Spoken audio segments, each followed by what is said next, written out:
Hello and welcome to episode 22 of the Julia the Knitter podcast.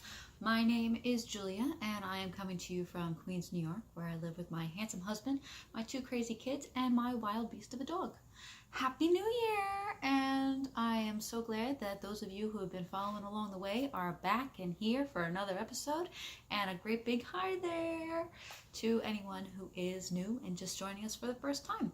So this is a podcast mainly about knitting, but sometimes I do dabble in other crafts such as sewing or crochet or spinning. I don't think I've picked up my spinning wheel in quite some time, and I do miss it. It's just very difficult to do spinning when my son is walking around. So there you have it. So today I'm here. We have a few things to do today. I did record a video just before Christmas, real quickie, to do a rundown of all the Christmas knitting I did before I wrapped it and gifted it, so this way you guys could see everything.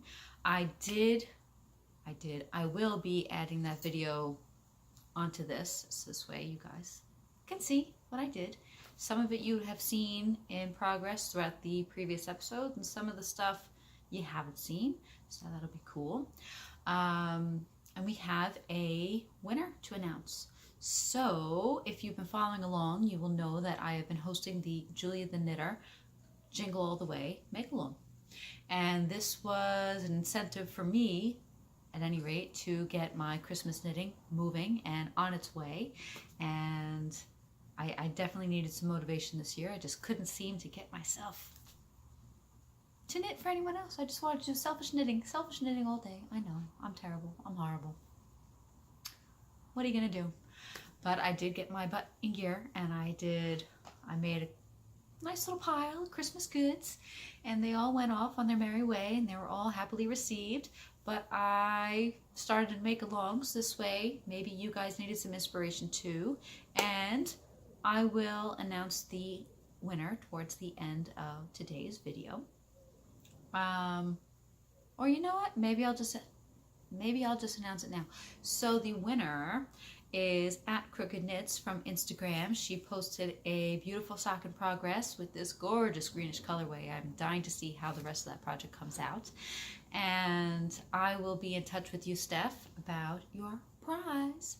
So there you go. There's our winner, our first make-along. And that's that. Now we are well into January. I keep feeling it's like a week later than it actually is. It's only, what is today? Today is the 9th? Today is January 9th. So we're just into the new year. January for me always tends to be a little slow knitting wise. I tend to get not burnt out from the Christmas knitting, but sometimes I just need a little break, because the Christmas knitting tends to be quite a bit, and it's rush. Oh, I gotta go. I gotta get it all done. And It was actually a surprisingly relaxing year as far as Christmas knitting goes, and everything was beautiful, and I was really happy with the way everything came out. But you know what? I actually, for the first time, participated in the Christmas Eve knit-along, or cast-on. Danny of Little Bobbins some years ago has started a tradition where, once your Christmas stuff is all done, on Christmas Eve, you cast on a nice little project on Christmas Eve. Christmas Eve cast on. That's what it is. Something that's not too taxing on the brain, so that you can work on it quietly, peacefully, throughout your Christmas festivities. And this is the first year that I've actually been in the state of mind where I was actually in a place where I can cast something on Christmas Eve. I had all my stuff was done, it was blocked, it was wrapped. It was awesome. And so I cast on a project. I am working on I think it's the Twinkling Trees pattern. I'll tell you the exact name in a minute. Yes, The Twinkling Trees by Danielle George, which is Danny from Little Bobbins. And it's just a nice little pattern. It's got these little trees with bubbles on top, And otherwise, it's a pretty straightforward vanilla sock. And guys, it has been such a pleasure to work on this project. I am currently making my way through. I have one sock finished. The ends are woven in. And the yarn is by Homespun House. Let's see, we're a little out of focus. You see my little trees there. My bobbins. Baubles. Baubles? That's what it is. What is the name of this yarn? It is by Homespun House. Do I have a tag? Yes, it's the Soft Sock Merino in her Invisibility Cloak colorway, which is a 75% superwash merino, 25% nylon. And the color is really cool. It's like it's almost like a muted rainbow. It's got all these reds and blues and greens and purples, but it's a little dark. I like it. So I finished one sock, and I did my little baubles in some leftover yarn I had. It's Long Island, what did she call herself? Long Island Yarn Farm? I don't know. She's changed her name. But she's a farm out in Yaphank, Long Island, which is the eastern end of Long Island. It's a bit of a trip from here, but so she's local-ish. But she has gorgeous yarn. She has a lot of alpacas and llamas there and all kinds of stuff. Her yarn is beautiful. If you can get a hold of her yarn, I will post a link to her site in the show notes. This way you guys could go check her out. She also sells like chapstick, I think hand creams, and you know, all kinds of stuff like made from the lanolin from her animals and things like that. Actually, the owner of the farm, I know her. She used to be a member of the spinning guild I belonged to before I moved out here to Queens. And she's a pretty cool lady. But here is sock numero uno. So I have my vanilla sock. I have my little trees. I felt that it was very festive to be working on this Christmas tree pattern on Christmas. My little baubles, which, you know, everybody complains about them. I guess I could see why they drive people crazy. I don't really knit them very often, and they were just, you know, maybe it's just because there's just a few of them, they were kind of fun, they were kind of cute to knit. And so then I just sped away. It's got a regular, for me, you know, heel flat, which I like a good heel flat. And there you go. I think that actually shows off the color really well. You can see all the little colors in it. And then, so that's one sock done. And then I have the other sock. The leg is done. The heel is done. And I've just finished the gusset decreases on the foot. So I've got, you know, some inches to go before I do my toe. But that is it. That's actually the only thing that I have really been working on since Christmas. It's just, you know, peaceful. It's a vanilla sock basically with a little bit of detail on the leg. And for the most part, it's just zooming along, and it's just, you know, it's something I could whip out and work on. And I don't have to think too hard about it. And it's a nice way for me to transition into the new year after the craziness that is Christmas. Because let me tell you, Christmas is always so crazy. One, I have a very big family, and we try to see everybody on Christmas Day. Not Christmas Eve, Christmas Day. And, and we do it every year. This year, my kids were not feeling so great on Christmas Day. And then I caught whatever cold they had, and I was down for the count the whole week of Christmas. And thankfully I had taken time off of work to be home with the kids for Christmas break. But I was sick just about the entire time. It was horrible. It's just a really bad head cold. And then I went back to work the next week, and you know, I was mostly over it, but it was still like, ugh.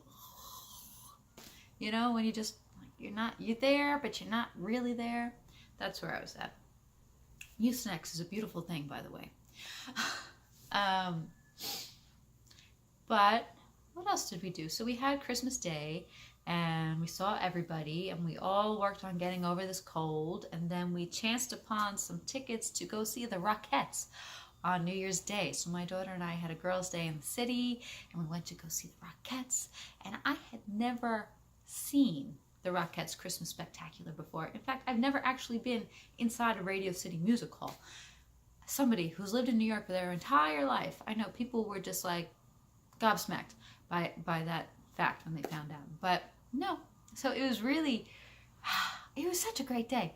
So my daughter and I, we went into the city and we got lunch at Alice's Teacup, which is just one of my favorite places. When I worked in the city some time ago, it used to be one of my regular spots to stop for a cup of tea on my way into work and a scone, because they have fantastic scones. I like their buttermilk scone. And they have really good lavender Earl Grey.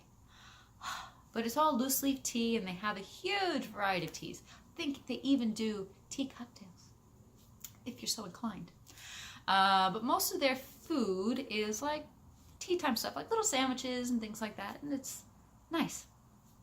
But we got there, it was New Year's Day was a Tuesday, but they were operating on a Saturday schedule, so it was like brunch all day. So we got a nice brunch, and then we walked down to Radio City Music Hall, and we went inside, and my daughter was just like in awe of just how beautiful the building was on the inside. And she was like, look at this, and the bathrooms, look, it's got a hand pump for the hand dryer, and there's pink soap. I don't know why she was so obsessed with the pink soap. I don't get it, but whatever.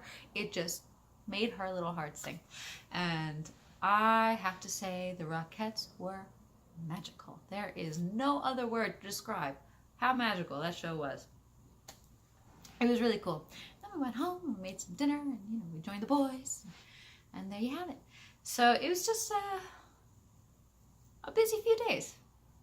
So it was nice to have a project that doesn't take all that much brain power. You can just kind of work on it a little bit, and you're still present in whatever conversations are going on. It doesn't take all my attention. So it's a perfect little project for right now. Now, I don't know about you. I'm not a New Year's resolution kind of gal. That's just me. I think I'm wonderful. Am I perfect? No. Do I need to be? No. And I'm okay with that. So I don't make resolutions. I think they're silly. I do sometimes make crafting goals of things I'd like to try in the next year. And, to be honest, my crafting goals, I'd like to try brioche. I've been saying that probably for the last few years, and maybe this will be the year that I try it. I'd like to sew a little bit more, have a few more handmade garments. And that's about it as far as my crafting goals for the next year. I've got a few sweaters that I'm looking to cast on and finish for myself this year. And that's it. I'm getting into my selfish knitting season, and I'm happy about that. Is that terrible? I hope not. But what are you going to do? I'm just saying it how it is, and I'm sure you're all thinking it about yourself too. So I'm really excited because in my family, since on my dad's side, since there's so many of us, I think there's like 25 of us, something like that, between the cousins and the aunts and uncles and all that. We do a Secret Santa on that side of the family. And this year my brother was my Secret Santa, and he got me a new Yarn Swift and ball winder. And I can't tell you how excited I am, because now years and years ago, it's got to be 10 years, I've been using the Knit Picks Umbrella Swift and ball winder. And they're great. There's nothing wrong with them. My Swift, however, in the last few years, it's kind of been like it's in its decline. And right now, it's been such a hassle. I've been hand widening all my balls of yarn because the umbrella part. So if you're not used to it, it's like you've got a dowel and a thing that expands, and you twist it, and it's supposed to stay in place. So this way, the skein of yarn is around it. You can spin it off as you're winding the yarn. Mine won't stay up. I'm sure there's a joke in there somewhere, but it won't stay up. So I've been winding my skeins by hand, and it takes so long. I don't dislike it, but I really have been missing being able to use a Yarn Swift and ball winder. So my brother actually got me a really nice one, and I'm like plotting out the projects that I can start and wind up. I just want to wind all the yarn. I just haven't done it yet because, well, I'm enjoying my twinkling toes. Twinkling toes, my twinkling trees. But there you go. So that's what I've been working on, and that's everything that's been going on around here, for the most part. So that being said, I'm going to say goodbye to you here. Bye. I hope you guys love what you saw. I will post the show notes below and links to everything that I spoke about below, and I will add the video of all my Christmas knits, so you'll be saying hello to Julia from the past, and I will see you guys all soon. Bye. Hello, and happy Christmas Eve, everybody. I'm just recording a quick little video so I can give you guys a rundown of the Christmas knitting before I wrap it all up and gift it away on Tuesday. This video will be going out after Christmas, so this way that everybody who will be a recipient of said knitwear will have received it, and there you go. So I will start with what you guys have already seen before, and I'll do those kind of quickly. But here we have the tube socks, and regular short row heel socks. Knit out of the Scrumptious Pearl yarn in the, what's the name of the color? In Where the Wild Things Are, for my kids, their Christmas socks. I have finished the Galloway hat by Jared Flood of Brooklyn Tweed in all of its colorwork glory, and this again was knit up in the Brooklyn Tweed Peary base. I did notice that when it was blocked, it did grow a little bit, and thank goodness, because I was worried it was going to be a little on the small side. But it came out really nicely. I decided not to go with the pom-pom, and that's that. Next, you guys have not seen these on the podcast, but I knit the Evia. I'll have to put the title down along the bottom of the screen of these mittens, but they were part of Skandir Knits Selbu Mitten Club Part 2, and I knit them up in Rowan Pure Wool DK in their cream base and port base, so it's actually showing up slightly redder on camera than it is, but it's like a maroon dark red. And this is the front of the mitten and the back, and we have two. This was actually a great pattern to knit. It knit up very quickly. I enjoyed working with this yarn pretty much. I love Rowan yarns. I've worked with this yarn before and knit sweaters up, and it just always looks great and wears nicely. Those gloves are for my mom, and I hope that they will keep her hands nice and warm and cozy while she is upstate New York, where it's quite a bit chillier than it is here. And then last on the docket, I just knit this one up this week. This is the Memories hat. The exact designer, I can't think of it right now, but it was part of the Making Stories collection that was released recently with the gender neutral patterns. The pattern is Memories. I don't know the exact designer, but I knitted up in John Arbon's Devonia 4-ply, which I had never worked with John Arbon's before, but it was nice woolly wool. And it's this black color. It's got a little bit slightly red under overtone. I don't think you're going to really be able to see that, but it's a slightly slouchy hat. Let's see if I can get it on one-handed, because I don't have my